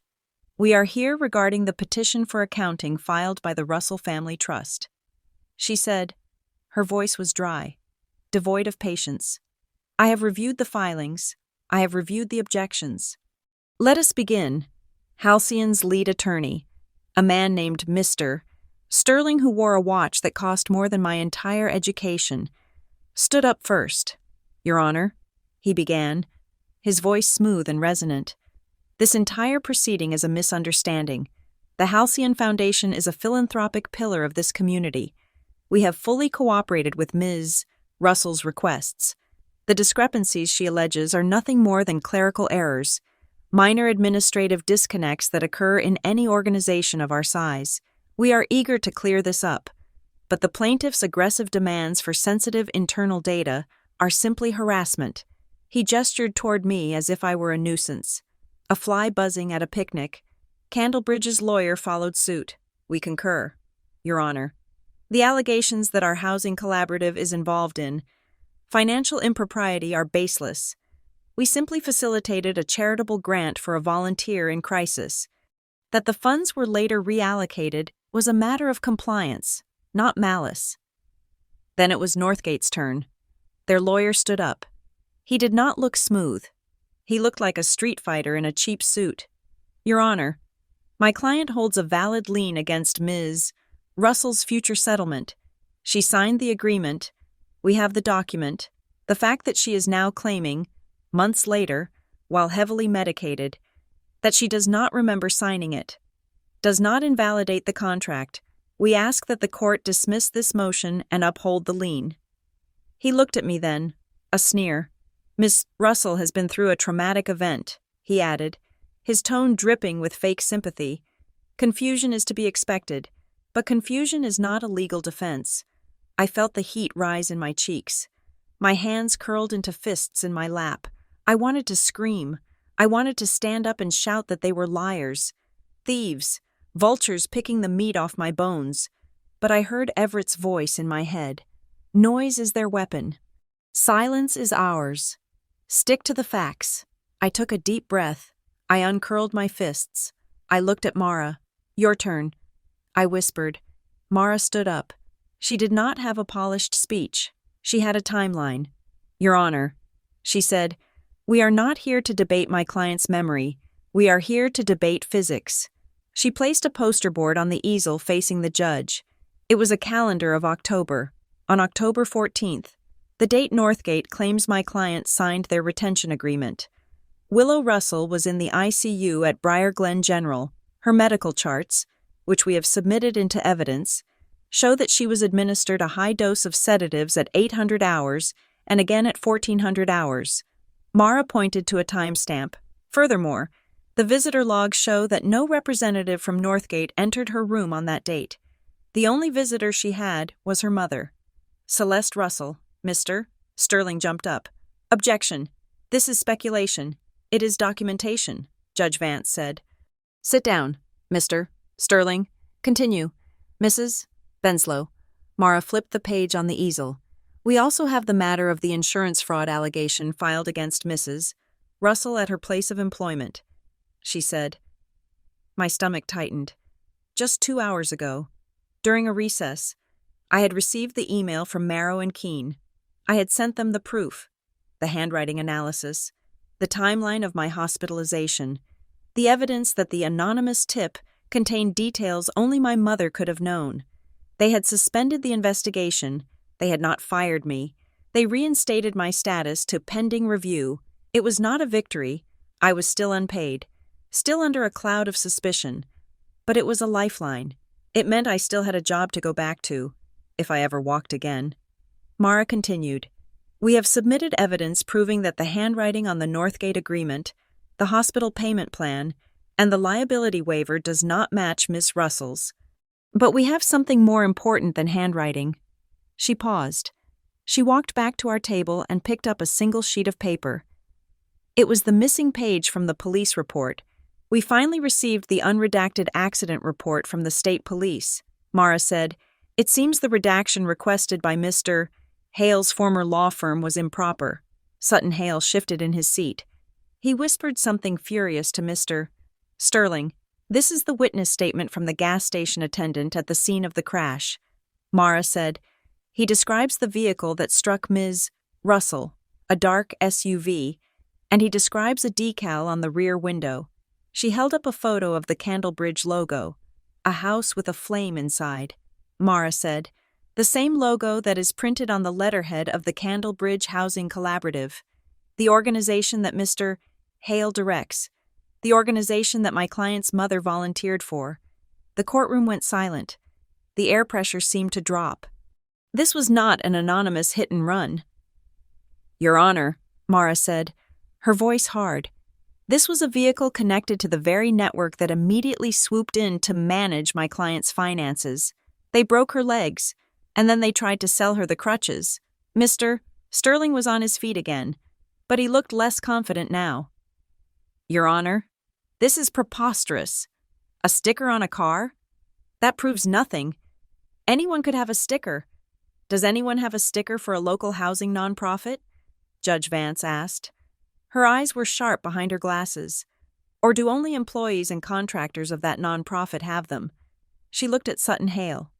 Mr. Hale, she said, you will remain in this courtroom. I felt a surge of triumph, hot and fierce, but it was followed immediately by a wave of nausea, because I knew what came next. We call Celeste Russell to the stand. Mara said. The doors at the back of the courtroom opened. Celeste walked in. She looked small. She was wearing a gray suit that was 10 years out of style. She kept her head down, avoiding the gaze of everyone in the room, especially Sutton Hale. She walked to the witness stand. She took the oath. Her voice was a whisper. State your name for the record. The clerk said, Celeste Russell. Mara approached the stand. She was gentle, but firm. Ms. Russell. Mara said, did you sign your daughter's name to a lien agreement with Northgate Recovery Partners? Celeste looked at her hands. She twisted a tissue around her fingers. Yes, she whispered. And did you sign a liability waiver with her insurance company? Admitting fault for the accident? Celeste closed her eyes. Yes. Why? Mara asked. Celeste took a shuddering breath. She looked up. She did not look at me. She looked at the judge. I was afraid. She said, afraid of what? Of losing everything. Celeste said. She began to cry. But it was not the theatrical sobbing she had used before. It was a quiet, leaking misery. I had debts, personal debts. Mr. Hale, the foundation. They told me they could help. They said if I cooperated, they would take care of the debts. They said they would take care of Noah. And the accident? Mara asked. Did you know about the accident? Sutton Hale's lawyer stood up. Objection. Leading the witness. Overruled. The judge barked. Answer the question. Celeste looked at Sutton. He was staring at her, his eyes cold and dead, like a shark's. I did not know it would be that bad. She stammered, they told me it was just an arrangement, a way to trigger the medical necessity clause in the trust. They said she would just be bumped. Bumped, Mara repeated flatly. Your daughter was hit at 60 miles per hour. She nearly died. I know, Celeste wailed. I know. I tried to stop it afterwards. I tried to pull the waiver, but they said it was too late. They said if I backed out, they would expose me. They would put me in jail. She looked at me then. Her eyes were pleading. I did it to save us. Willow, I had to choose. You chose yourself. I thought, you chose your own safety over my life. The courtroom was buzzing now. The reporters in the back row were typing furiously. Sutton Hale looked like he was carved out of ice. Mara turned back to the judge. Your Honor, we have one final piece of testimony. She pointed to the large monitor mounted on the wall. Everett Russell is unable to be here today due to a medical emergency precipitated by these events, but he has provided a statement via secure video link from Briar Glen General Hospital. The screen flickered to life. Everett was lying in the hospital bed. He looked frail. His skin was gray, and there was a nasal cannula providing him with oxygen, but his eyes were open. They were blue and clear and burning with intelligence. A nurse held a microphone near his face. State your name, the nurse said. Everett Russell. He rasped, trustee of the Russell family estate. He looked directly into the camera. It felt like he was looking into my soul. I am the guardian of this trust, Everett said. His voice was weak, but every word was distinct. For 20 years, I have protected my family from their own worst impulses. I failed. He paused to take a breath. The effort made the monitor beep faster, but I will not fail my granddaughter. The documentation you have before you, the accounting trail, proves that the Halcyon Foundation and its affiliates have engaged in a systematic conspiracy to defraud this trust. They used my daughter as a key. They used my granddaughter as collateral. He looked at the camera, and his expression hardened. Mr. Hale, he said. Sutton Hale flinched. I know you are watching. Everett said, I want you to know that the trust's enforcement protocols are automatic. If any further retaliation occurs against Willow, if any further liens are filed, if any further accidents happen, the trust will liquidate all assets currently frozen and donate them directly to the Federal Department of Justice for the purpose of funding your prosecution." He coughed, a wet, rattling sound.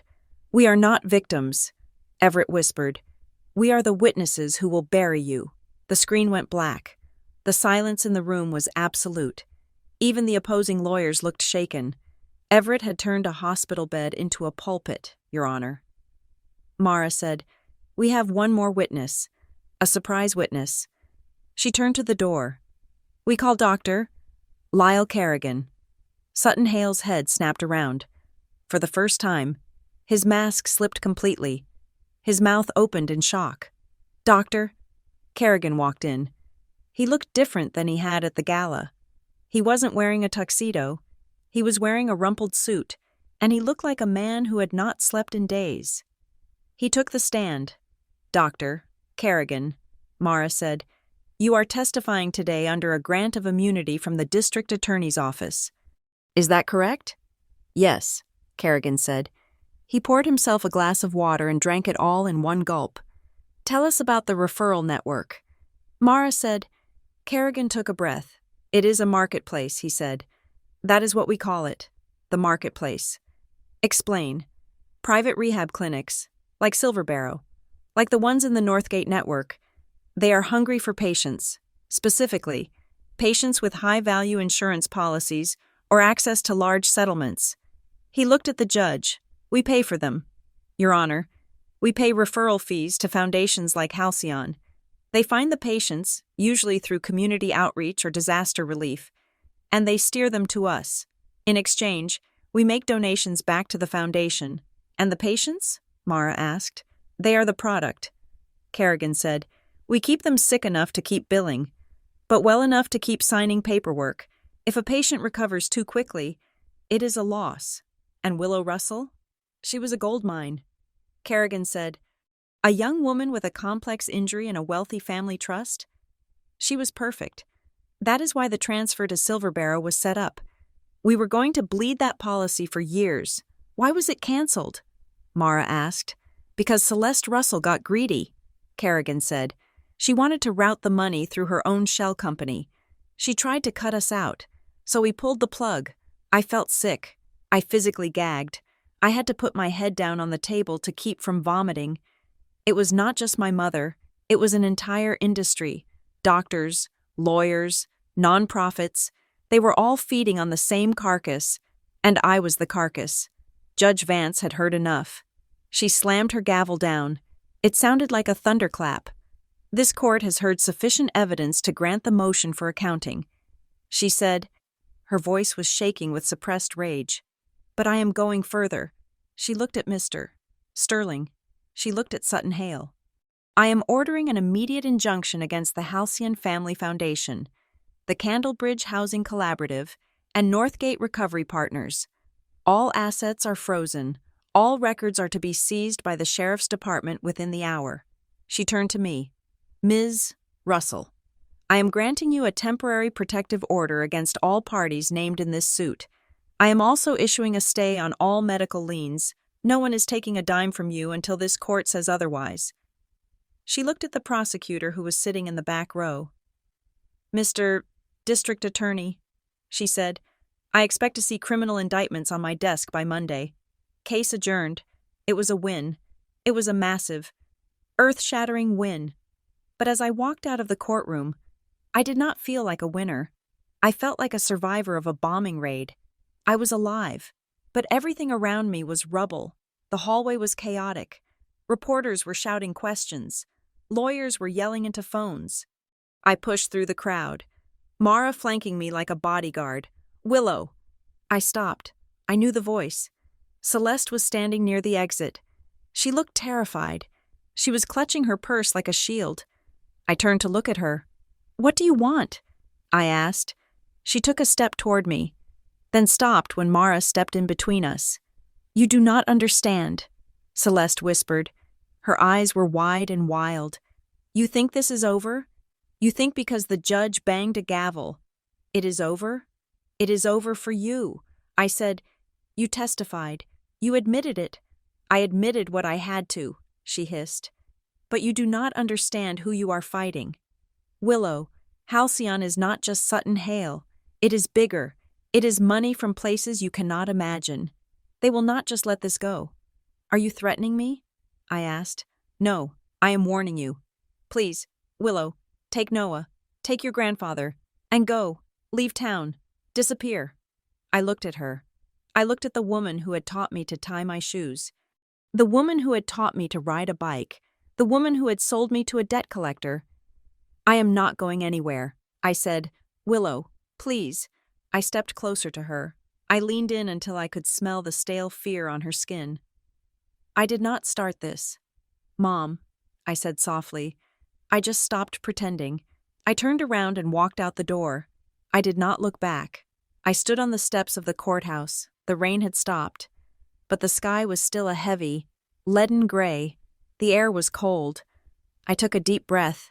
It hurt my ribs, but it felt good. It felt clean. I pulled out my phone to call Noah. I wanted to tell him we had won. I wanted to tell him that Grandpa's move had worked. My phone buzzed before I could dial. A text message. Unknown number. My heart hammered against my ribs. I stared at the screen. I opened the message. It was a photo. It was grainy, black and white. It looked like it had been taken from a security camera, or maybe a drone. It was an image of my car. My old blue sedan. It was driving down Route 9. I recognized the stretch of road. It was the curve just before the intersection where the crash happened. But it was the angle that made my blood freeze. The photo was taken from above, directly above, and in the corner, there was a timestamp. October 14th, 8:18 p.m., 2 minutes before the crash. The text below the photo was short. We have the receipts. I stared at the image. Someone had been watching. Someone had been filming. They had not just waited for me to pass the gas station, they had tracked me from the air. Celeste was right. Sutton Hale was just a middleman. The trust trigger had exposed the local corruption, but it had also poked something much larger. Something that had eyes in the sky and resources we hadn't even begun to touch. I looked up at the gray sky. I felt a shiver that had nothing to do with the cold. The hearing was over, but the war had just begun. Thank you for listening to the story of Willow Russell. Writing this journey of betrayal and resilience has been an intense experience, and I hope you felt every twist and turn alongside me. I would love to know, where are you listening from? Are you tuning in from the busy streets of New York, a quiet town in the Midwest, or somewhere across the ocean? Please let me know in the comments below. If you enjoyed this story and want to hear more tales of justice, betrayal, and the long road to revenge, please subscribe to Revenge Stories. And finally, I want to hear your thoughts. Do you think Willow should have forgiven Celeste? What would you have done in her shoes? Share your thoughts in English in the comments. Until next time.